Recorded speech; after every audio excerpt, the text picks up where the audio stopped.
Welcome to Biologica. I'm Dr. Susan, a veterinarian and a marine educator from Maine. On this show, we'll be exploring the many ways that animals and humans interact and that society and nature intersect. Please visit my Patreon or my Podbean page to support the show or to suggest future episodes. Thank you for tuning in, and I hope you enjoy the episode today. Thanks for listening.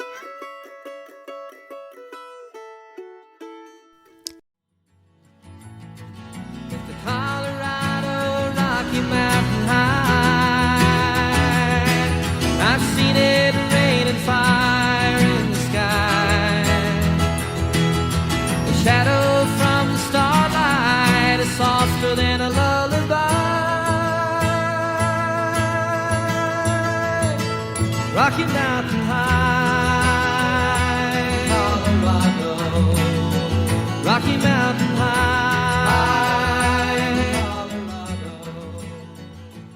Welcome to today's episode of Biologica. Today we'll be on an adventure together, and sometimes when I get to go someplace special with really cool ecology or animals in the area, I think it's fun for us to take the episode on the road and see what we discover. Today we're in the White River National Forest, which is actually Snowmass, the ski resort, and we're going to take a look at what kinds of nature we can find here at Snowmass. We're also going to have a couple interviews. We'll interview my niece, Mary Michael, about what she has seen here. We'll also interview Lillian Bell, the Community Programs Director at the Aspen Center for Environmental Sciences. And we'll go on a ski adventure where we follow a naturalist through the ski hills and learn about the plants and animals and ecology here. I had a lot of fun with this episode, and I hope you enjoy exploring the Rocky Mountains with me today. First, let's talk to Mary Michael about what she has found interesting about the nature here. I'm here with Mary Michael, my niece. Welcome to the Biologica podcast, Mary Michael. Thank you. We're talking a little bit about the nature at Snowmass Mountain today. Mary Michael, what do you think about it here? I like how it's really cold. In Louisiana, we don't get much cold weather. And I love how when you look at the trees, they have like a lot of snow on them. And the birds, we saw the magpie bird, and it was really pretty. And it just I don't know, it's just so different. Yeah, we were looking at the magpie yesterday and how beautiful it was. We don't have those at home either. Mm-hmm. That's really cool. Thank you. Anything else you wanted to share? No, I'm good. Okay, thanks for joining us on the podcast today. You're welcome. I really enjoyed talking with Mary Michael.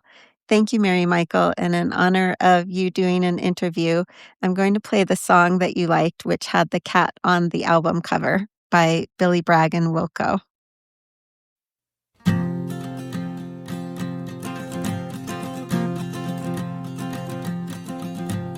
Do you still sing of the mountain bed we made of limbs and leaves?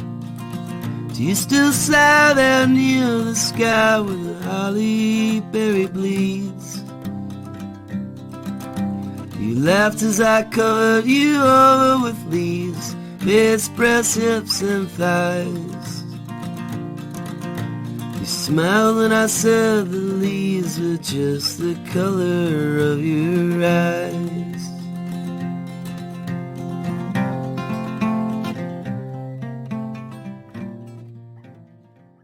Next, let's hit the slopes and see if we can find some animals or some signs of nature. I'm at Aspen Snowmass at the top of the Elk Camp gondola. You can probably hear some music behind me. I'm going to go looking for nature and see what I can find on a busy ski mountain.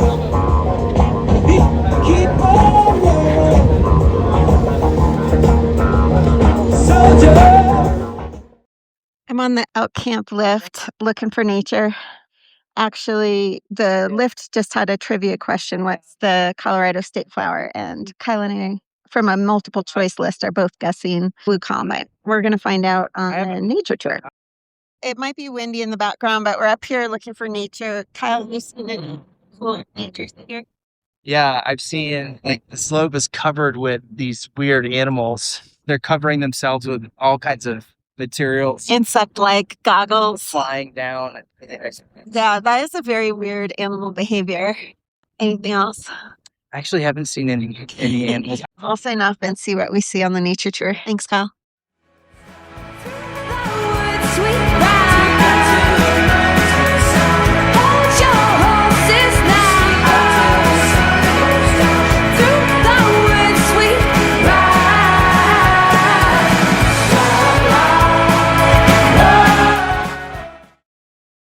Now we're going to go on a nature adventure right on the slopes on skis. So I hope you can close your eyes and imagine that you're here with me going down the slopes on a beautiful sunny day and learning about the animals here. First, we'll stop in at the Nature Center at the top of the ski lift where the nature ski is going to go out of. This program is run by ACES, the Nature Center in Aspen, in conjunction with the National Forest and the Aspen Ski Company. And it's a really cool program that sort of unites downhill skiing and that sport with environmental conservation and ecology education. I'm here at the Wapiti Wildlife Center warming hut at the top of Elk Camp. It's almost like a mini museum with information about wildlife and some different sort of specimens, and we're going to have a nature tour out of here on skis, which is pretty cool. We have a huge vista of the mountains in the distance. Now we're going to meet the naturalist McKenna, who works for the ACES organization. We'll hit the slopes with McKenna and find out what we can learn there.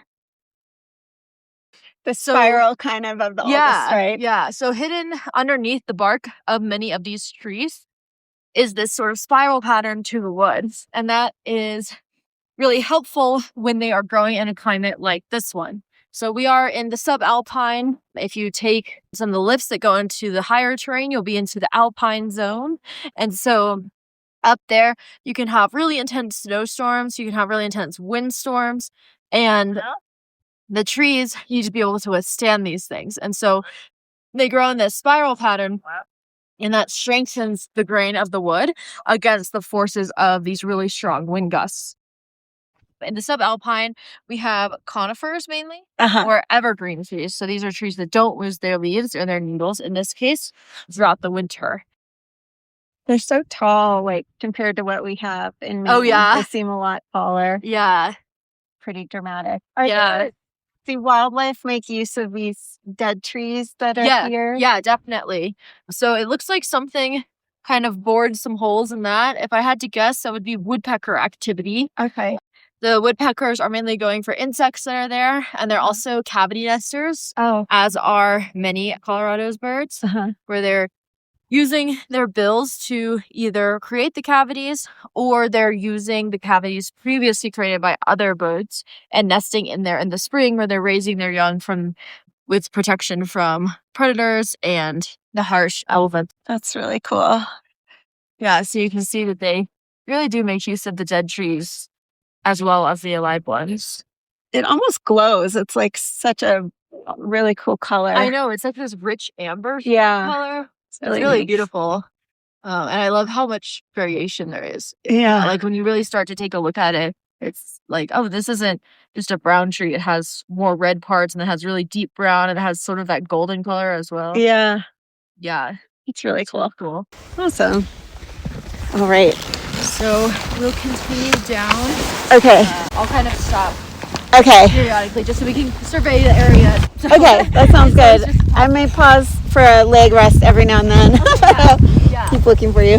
One thing that's really cool about this talk is it's actually on skis, so I'm going to keep the phone in the skis for a second so you can kind of hear that. Hopefully I won't fall.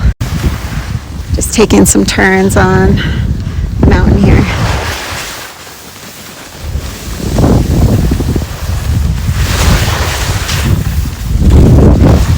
Following the naturalist down the hill as we learn about the nature here.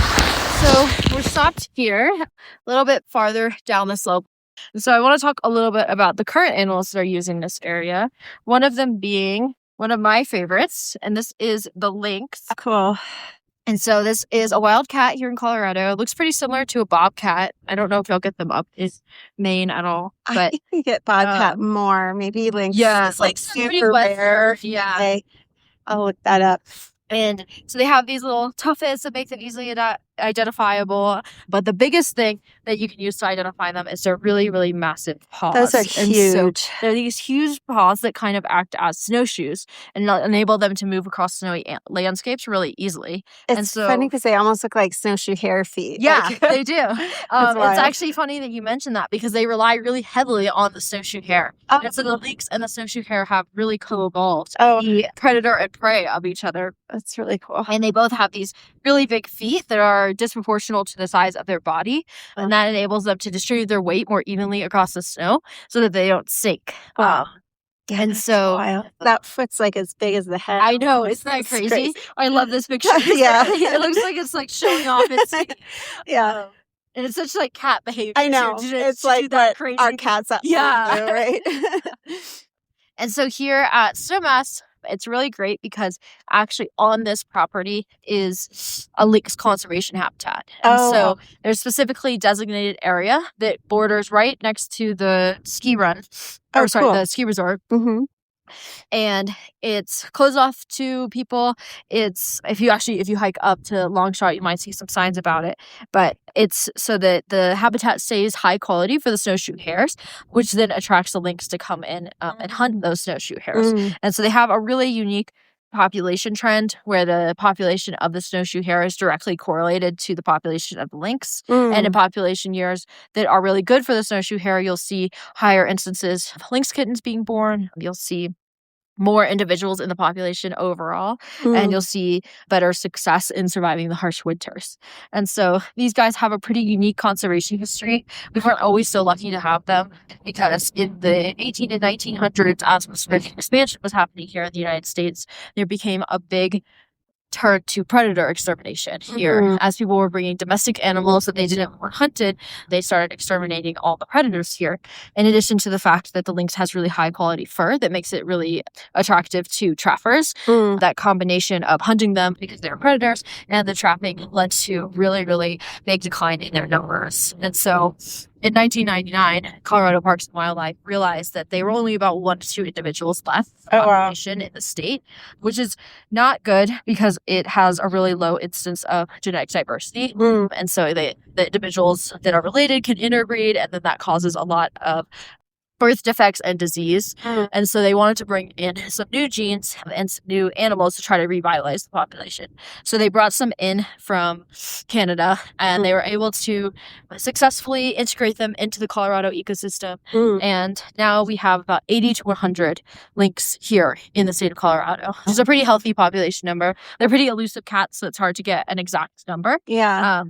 But a lot of them sounds like there's a habitat right here. Yeah, there's a lot of efforts go into preserving habitat to make it high quality for snowshoe hare, and so then in turn for the lynx. And so they're a really great conservation success story, and also a good continued conservation success story because it's not over, right? We still have to maintain areas like that so that they stay in the area and that they are healthy. And so if you ever see lynx, count yourself very lucky. Yeah. They're very, very elusive. I've never seen one. One thing I noticed in the hut was that, and I didn't know this even after years of coming here, was that it's national forest land. Yes. So is that how it's sort of like you guys and the preserve there and the ski resort are all kind of sharing it? Yeah. That's really cool. Yeah.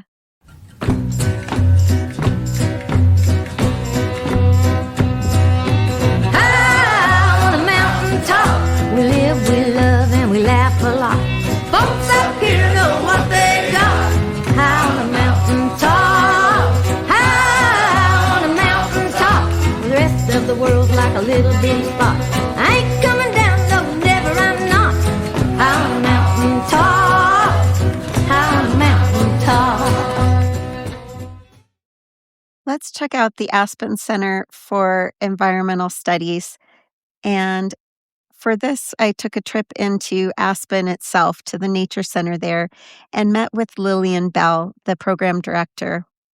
Here we've done some more interpretive exhibits, and just made it easier for kids to hang out. We can go check out what they're doing right now. I actually found out from my that's cool. I found out from my sister-in-law that she visited over the summer, and they brought their kids to a bunch of programs here. Is that your mom? You know my mom. It's not my mom. This is Susan. Hi. She's asking me some questions about aces. Yeah. Hi. Do What do these you? light up? They do. They do. My family are from Louisiana, so we're celebrating Mardi Gras today. But what are you guys up to? Be a little bit above that. Just like get it like. Excellent. You'll be able to see like. Robo. Can I see those light up? What are you up to today? Are you doing some art? Yeah. Yeah, it's a good place to be when it's snowy. I mean, it's So not is snowing. school out today? Yeah, school is out Yeah. Why don't? This is cool. I love the tree there. That's really Yeah, cool. kids can climb up inside of there. We have a snake and a Oh, salamander. that's so cool. And what about you? How long have you been here, and what is your role here? I have been at ACES for almost 4 years. Thank you, buddy. I know. Figured it out. You figured it out. It's Junie's whole working. life. And I'm our community programs coordinator. Oh, cool. And you guys do some programming around here and some also on the mountain? Yeah. We can, Get one at a time. Switch hands. It's not very easy. we have people come to our nature center. We're open to the public 5 days a week in the winter, 6 days a week in the summertime. Oh, cool. And it's free and open to the public, so anyone can come in. We host lecture series here in the winter time, and then we also have all kinds of mindfulness activities that happen. We have sound baths, Cool. Oh, cool. forest So- bathing, yoga outside in the summertime. Oh, nice. And just for the listeners, we're in this beautiful building with wood beams and copper artwork on the walls, and then there's a kids exhibit area. It's really cool. Bird feeders and a deck. I actually saw some deer as I was walking up the path. Do you see them a lot around here? Yeah, we do. But there's so much nature around, and we're kind of in this unique spot where we're in the middle of downtown Aspen, and this place has been preserved for people to come visit all the time and for animals to be at consistently. We've had all kinds of creatures here. There's deer, there's sometimes elk here, rarely. There's a moose that comes by in the springtime frequently. wow. There's black bears. I didn't even know you had moose here. I'm from Maine, so They we have were introduced in the 70s. Oh, wow. Not There's that long geese ago. there. We have waterfowl. The whole lake is spring fed. Okay. So there's a spring that runs from the side of Aspen Mountain down underneath the ground, Yeah. under the parking garage, and then Oh, out cool. into the spring here. And the water is always between 48 and 52 degrees Fahrenheit because it's water from the ground. Oh, cool. And so uniquely, our lake doesn't completely freeze over, so we have a lot of birds that come here all year long, like ducks and geese mostly. I think I heard geese out there. Yes, yeah, they're huge. We had a bald eagle here a few weeks ago. Oh, cool. And There's just a lot to see. one thing I think is interesting is like you are right next to Aspen and ski resorts, and somebody could come and ski and go shopping and maybe not discover the nature, but there really is a lot both here and on the mountain, like near the mountain. There's a lot of preserved land. How long have you guys been doing programming with also the ski resort, or more than one ski Such a resort? good question. ACES has existed since 1968. Oh, wow. Elizabeth Pepke founded the Aspen Center for Environmental Studies, and Oh, cool. her and her husband Walter also helped found the Aspen Institute and a lot of other places in cool. town. So they really infused Aspen with this like culture and nature and art scene in the 40s and 50s. Elizabeth lived here at Hallam Lake for a lot of her life, and so it's a really special place. And she decided that she didn't want to sell this place; she wanted to protect it. Oh, that's really And so she cool. turned it into a nonprofit in the 60s. We've been partnering with Aspen Skiing Company at least since the mid 90s. Jim is our naturalist director, naturalist programs director, and he's been here since 96. Oh, wow. And he would know the exact number. Yeah. And I can email it to you later. But too. it sounds like a long-term But a really long partnership. time. Yeah. And we're really fortunate that we have really strong partnerships with Aspen Skiing Company and then with the U.S. Forest Service as well. Pickton County Open Space and Trails, we partner with them. And all of these community partners really embody what ACES is trying to do, which is connecting people to our natural environment. and we do the environmental education piece, and other organizations do like the, very hands-on preservation piece, the advocacy, etc. So we have a really strong community in Aspen of people who care a lot about the natural environment, because that's why people come here, is to experience the beauty, whether indirectly or directly. You're skiing, or you're hiking, or you're breathing in fresh air, and you're drinking clean water, and you're relaxing, because we live in a really healthy place. And so we want to just work really hard to be able to preserve that, and that means that we have to work together. Well, I love that. And I by the way, want to give a shout out to, I think it's McKenna. I went on a ski tour with her yesterday, and I just think it's such a cool, creative programming approach to partner like the outdoor recreation with the environmental education. It's really special. I learned a lot on that. And this is really cool to learn about your programs. All right, I know you have to go soon. What's your favorite thing about working here?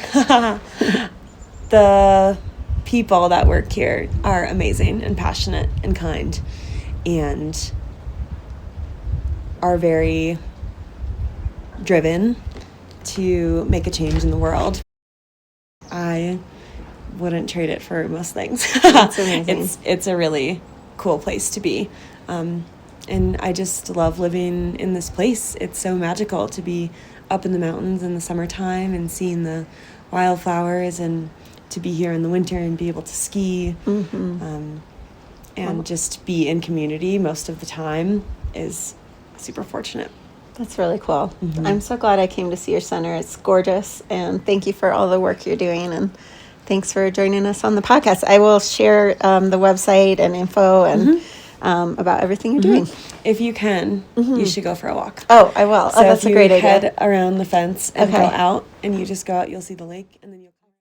I really enjoyed talking with Lillian. And before we head back to the slopes of Snowmass, let's take a quick turn on the trails at the Aspen Center for Environmental Studies Nature Center in Aspen, Colorado. All right, that was really cool. I got to talk with Lillian, who's in charge of community programs here. And now I'm just going to explore around a little bit. It's beautiful. The snow is like flocking all the trees. And there's a pond with a stream. Here, I'll hold this down so you can hear it.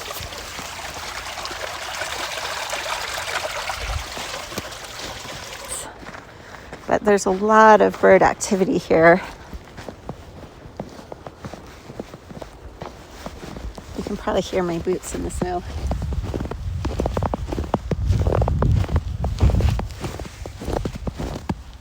It's perfect fresh snow. There's a winter storm happening today. If you are in the area, I highly encourage checking them out and their programming. And if you aren't, I'm just going to bring you with me on the adventures today.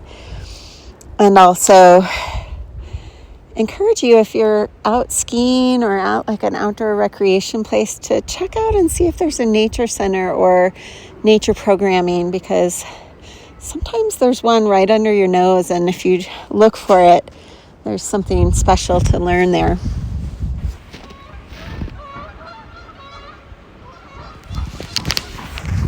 There's some geese flying over right now.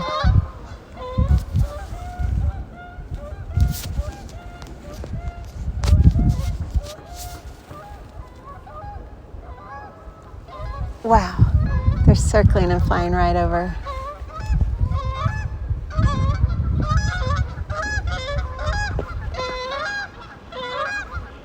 Wow, it's so beautiful. Oh, I think they're coming down to land on the lake, and the other two are talking back to them.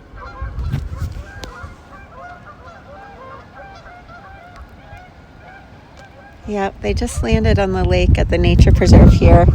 The other two are talking back and forth with them. Wow, that was really beautiful. All right. Well, this was really cool. I'm going to sign off, head back to the center.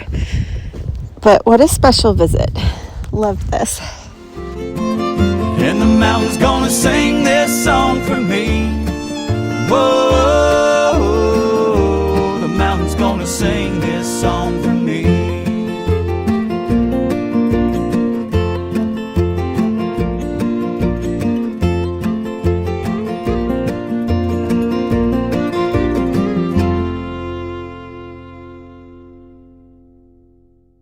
Now let's head back to our ski tour with the naturalist at Snowmass and see what else we can learn about and see. Here in Colorado in the winter, as you know, the winters can be pretty harsh. And so we have a few different survival strategies. The first one is going to be the animals you don't really see, which is going to be your migrators. And so we have those on both a large scale and a small scale. So on a large scale, we have a lot of our birds will migrate down to the tropics and stay there for the winter until it's time to come back here in the summer. We also have animals that tolerate the winter. So in addition to the snowshoe hare and the lynx, we also have things like the short-tailed weasel. So these guys are going to be white in the winter, brown in the summer, and they are really, really ferocious predators. And so they are particularly well adapted to moving through tunnels because they have this long body shape that enables them to access their prey that will retreat down into tunnels under the snow, or in the summer, tunnels under the ground. Lastly, we have our third strategy, which is hibernation. And so arguably the most famous example is probably going to be your bear. And they do a version of hibernation that's not true hibernation. It's called torpor. So it's sort of this lighter version where they're having some of the similar effects physiologically, like lower metabolism, lower respiratory rate, and body and heart rate. But their body temperature isn't dipping as low, and they're not undergoing those processes for really, really extended periods of time. And so that differs from something like the yellow-bellied marmot, which is a true hibernator, a ground squirrel here in Colorado. And they have a really highly seasonal lifestyle where they spend their entire summer with one goal, and that's to get as fat as possible. And then in the winter, they hibernate and burn off that fat. And so they're actually going into periods of self-induced hypothermia. Oh, wow. So they're lowering their body temperatures, and that enables them to survive these harsh winters because they're not remaining active. And so are they in like here's a burrow. Oh, that's so cool. I know, isn't this cute? So they'll co-hibernate sometimes, especially pups with their mom. And that also helps conserve body heat. And they're really incredible. They're able to withstand hibernation periods of up to 6 months in some instances. This is very specific animals. I always love seeing the magpies here. Are they year-round residents here? Yeah, they'll be here year-round. They're so cool. We don't have them in Maine. Yeah, they're really cool. They're corvids, so they're super smart. They're like crows and ravens. They get up to some shenanigans that are sometimes fun to witness, but they're very well adapted to living by humans. You'll see them like picking at the trash or hanging outside restaurants where they know people drop food. There's a couple right around where our condo is. Probably people probably dropping just because there's like trash. There's all sorts of human activity. Yeah. They like it there. Now we'll go to our last stop at the Nature Center tour. A lot of people don't know that this is actually White River National Forest. And so this is not owned by the ski company. It's leased to them by the United States government, by the U.S. Forest Service. And so that means it's public land. So this entire time you're skiing on public land. And so you'll see things like this, where there's mandated closures of the area so that the wildlife and the plants here can thrive. And then it continues to be an area that serves not only humans, but also the natural environment. And so I hope that by taking this tour, you've been inspired to advocate for and to go out and enjoy the public lands near you. Or if you don't have any local public lands, to enjoy it while you're here and find an area near you where you can kind of connect with nature. It sounds like you already do that with your podcast. It's great. Actually, I love skiing, but sometimes I always feel worried or a little bit guilty about the impact on the mountain. And obviously there is some, but I like that it's being thought about and balanced with habitat and things like that. Yeah, there's a lot of thought that goes into maintaining the area, and they're not permitted. It's not private property, so they're not permitted to just go through and clear cut all the trees or to open the mountain up to completely free grade. People go out and have impacts. Yeah. So this is a way we have impacts, but in a positive way, by closing it and having things like the Lynx Conservation Area and things like that. Thank you so much. Yeah. If you are looking for anything else or for information about ACEs, you can go to aspennature.org, and it has all of our events. We have like some lectures and some classes and things like that. That's really cool. As well as the address and stuff for the nature preserve is all listed on there. Oh, good. So, yeah. I think I might check out the nature. Yeah. Thank you. This has been great. It's Yeah. like the highlight for sure. Oh, I'm glad. Yeah. Yeah, I love to hear that.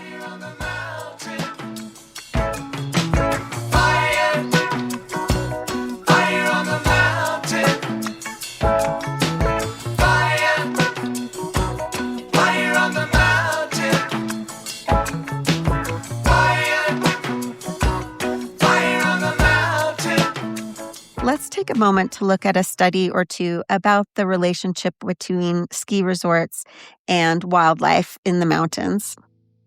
First, a quick review from The Effects of Winter Recreation on Alpine and Subalpine Fauna, a systematic review and meta-analysis by Sato et al. From 2013. Fauna are the animals as opposed to the flora or plants, and so this is looking at the impacts or relationship and effects of skiing or snowboarding on the animals in the area. The authors looked at 35 years of studies to sort of summarize what those found. And of course, this is an older review article, but they did find that there was either no found effect or a negative found effect. But they also concluded that a lot more study was needed to understand the impacts.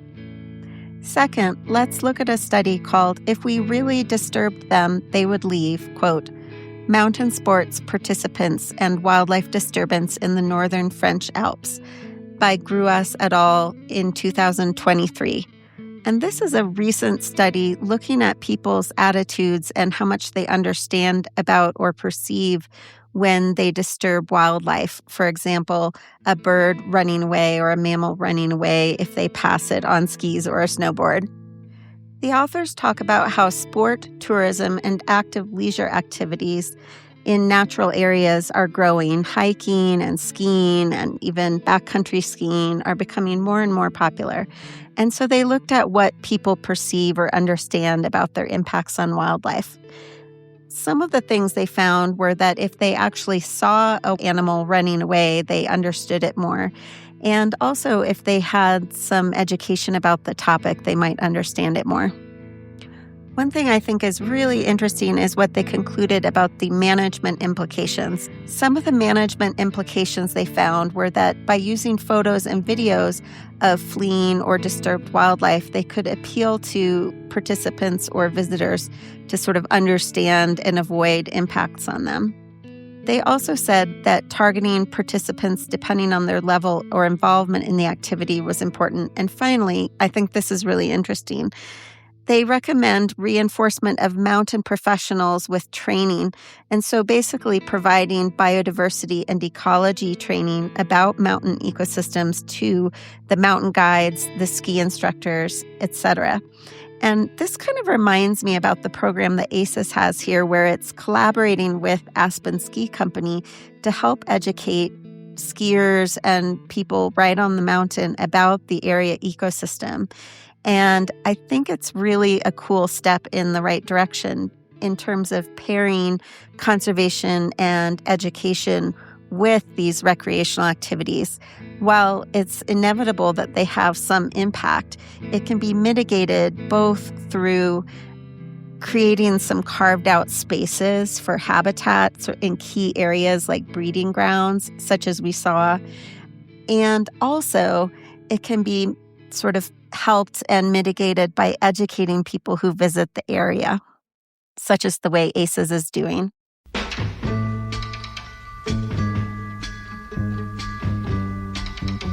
Listen, baby, ain't no mountain high, ain't no valley low, ain't no river wide enough, baby. If you need me, call me. No matter where you are, no matter how far. Don't worry, baby. Just call my name. I'll be there in a hurry. You don't have to worry, 'cause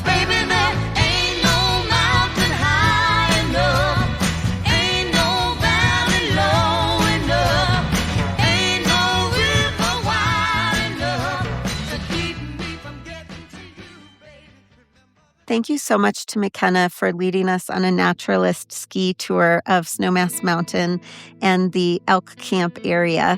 It was really fascinating to learn about the lynx habitat and the breeding area for the elk that was sort of separated off and restricted so that people didn't disturb the breeding habitats, and all of the different adaptations that both the trees and the animals of the area have.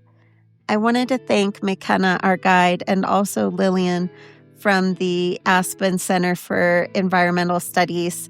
I did make a donation on behalf of myself and the Biologica podcast to their organization, and I encourage you to visit their website if you're ever in the area at aspennature.org. They have wonderful programs. And I also encourage you to find nature centers near you, whether you're on a trip to go skiing or hiking, or whether you're in your own community. Often just beneath the surface, maybe tucked around a street, if you look for it, there's some really cool grassroots organizations doing wonderful work, just like ACES is doing in the Aspen and Snowmass community. We're going to wind up with a poem called Ski Afternoon Surprise from the website poetrysoup.com.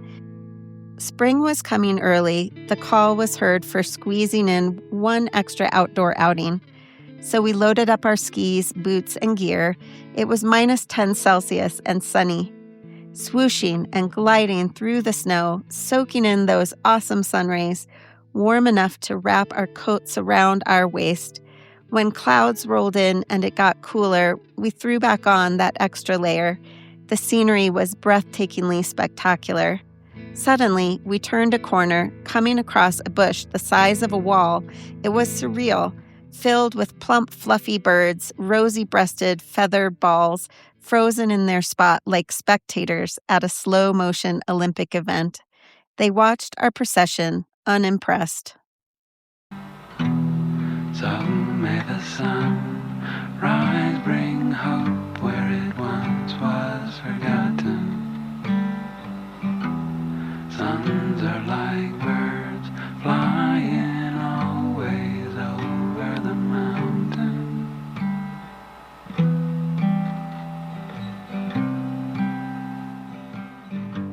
Thank you for joining us on this outing in Western Colorado in the Snowmass Ski area, a national forest here in the Colorado Rockies. I hope you enjoyed our adventure and got to learn some things like I did about the mountain ecology here, and also a little bit about how there's both an impact of ski resorts on the animals and plants here, but maybe that can be mitigated somewhat by partnering with conservationists and education people to create a little bit of a balance there. I did want to give a preview that over the summer, Biologica is going to take a break of a couple months. We're coming up on our 1-year anniversary, so we'll take a brief pause after that and work on some content development for the following year. Thank you to all of the Biologica listeners, and thanks for coming to Colorado with me. Oh, the summertime is coming, and the trees are sweetly blooming, and the wild